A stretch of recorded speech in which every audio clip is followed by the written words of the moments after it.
নমস্কার হিন্দু ভাইয়েরা, পাত্র চাই পাত্র চাই পাত্র চাই। একজন হিন্দু সুন্দরী সুশিক্ষিতা অবিবাহিতা পাত্রীর জন্য 8জন পাত্র চাই।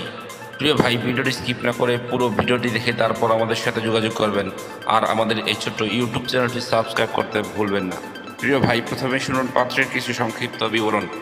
পাত্রীর নাম অনামিকা, পাত্রীর বয়স 27 চলমান, পাত্রীর উচ্চতা 5 ফুট 4 ইঞ্চি, পাত্রীর গায়ের রং উজ্জ্বল ফর্সা, পাত্রীর ওজন 60 কেজি, পাত্রীর রক্তের গ্রুপ বি পজিটিভ। পাত্রীকে দেখতে স্মার্ট ও হ্যান্ডসাম এবং সুন্দরী দেখার মতো। পাত্রীর শিক্ষাগত যোগ্যতা মাস্টার্স ইন ফার্মেসি। পাত্রীর বৈবাহিক অবস্থা অবিবাহিতা সিঙ্গেল। পাত্রীর পেশা, বর্তমানে পাত্রীর কোনো পেশা নেই, পাত্রীর বাড়িতেই থাকেন। পাত্রীর বংশ কায়স্থ, তাই কায়স্থ পাত্র হলে ভালো হয়। পাত্রীর রাশি তুলা রাশি। পাত্রীর আর্থিক অবস্থা সচ্ছল আলহামদুলিল্লাহ। পাত্রীর শারীরিক ও মানসিকভাবে সম্পূর্ণ সুস্থ। পাত্রীর শরীরে কোনো রোগ নেই। পাত্রীর ফ্যামিলি ডিটেলস শুধুমাত্র পাত্রকে বলা হবে। পাত্রীর জন্মস্থান ঢাকা, পাত্রীর বর্তমান ঠিকানা ঢাকার নিজের বাড়ি। পাত্রীর ফ্যামিলি ডিটেলস, পাত্রীর বাবা ব্যবসায়ী, পাত্রীর মা হলো গৃহিণী। পাত্রীরা এক ভাই ও এক বোন।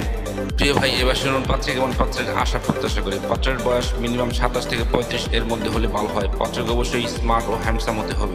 পাত্রের বৈবাহিক অবস্থা অবশ্যই অবিবাহিত হতে হবে।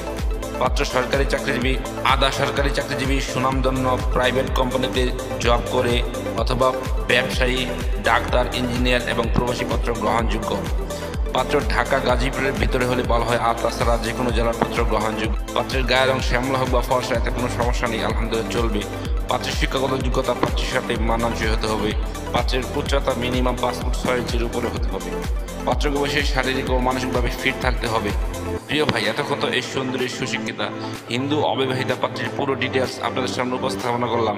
এবার যারা এই হিন্দু সুন্দরী সুশিক্ষিতা অবিবাহিতা পাত্রীকে বিয়ে করতে আগ্রহী ইচ্ছুক, তারাই আমাদের সাথে যোগাযোগ করুন। আমাদের সাথে যোগাযোগ করার জন্য একটি ইমেল অ্যাড্রেস, একটি ফোন নাম্বার দিলাম, সেই ফোন নাম্বারে অথবা ইমেল অ্যাড্রেসে যোগাযোগ করতে পারেন। আমাদের সাথে যোগাযোগ করার সময় সিলেট সিবি এবং পিকচার নিয়ে যোগাযোগ করবেন। সবাইকে অসংখ্য ধন্যবাদ ধৈর্য সহকারে ভিডিওটি দেখার জন্য। এবার দেখুন পাত্রের পিকচার।